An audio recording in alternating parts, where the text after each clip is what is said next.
I'll work with anybody to try to do the people's business. It's what we did for 8 years here in Maryland. Two-term Maryland Governor, Republican Larry Hogan, is back on the campaign trail. You can passionately disagree, but still be willing to compromise. In the same position he was during his first run for office 10 years ago, as a long shot. How are you? Hey, nice to meet you. Nice to meet you. He's shaking hands and searching for votes. After a lot of encouragement from his wife and some big-name Republicans, like former President George W. Bush. He said basically, you know, I think you have an important voice for the party and the country, and even if you're not looking for a job to be a senator, that we need you to. That it's important for you to try to be a part of the solution. So then, what is it about your voice that he found to be important? I think because I'm trying to get my party back on the right track and get back to a bigger tent party with a more positive, hopeful message that can appeal to more people.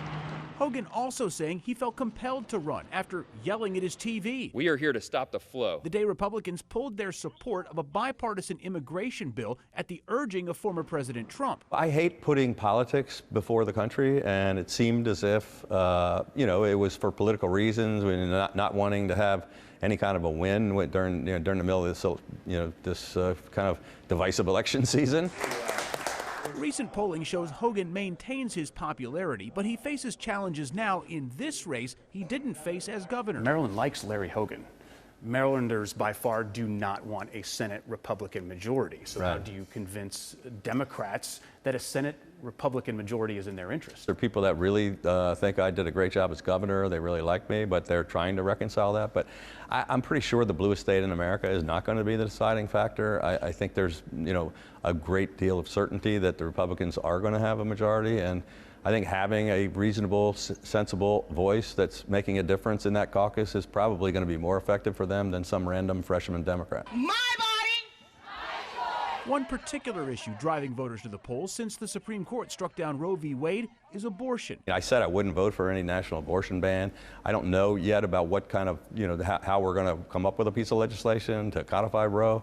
I think, it's going to be something we're going to have to talk about over the next 7 months, but I've got a very clear and moderate position on this issue. I'm not a cookie-cutter Republican. If elected, Hogan would have a vote to confirm a president's nominee to the Supreme Court. He nominated nearly 200 judges in Maryland. We just found the best people with the best judicial temperament, and never once did I ask a single person what their party affiliation was, or ask them to take a line in the sand, position on any issue. I just tried to figure out, does this person have the qualifications, and do they have the qualities to make a good judge? And all this, people with litmus tests, and you have to say yes or you have to say no. That's just not the way it's intended to be. Now, one thing working against Hogan, look at this graph from Pew Research Center. It is happening much less these days. A state voting for a president of one party, but a senator of a different party. Look at both times that Donald Trump was on the ballot. In 2016, it didn't happen at all, and it only happened once in 2020 in Maine. Adam Longo, WUSA 9.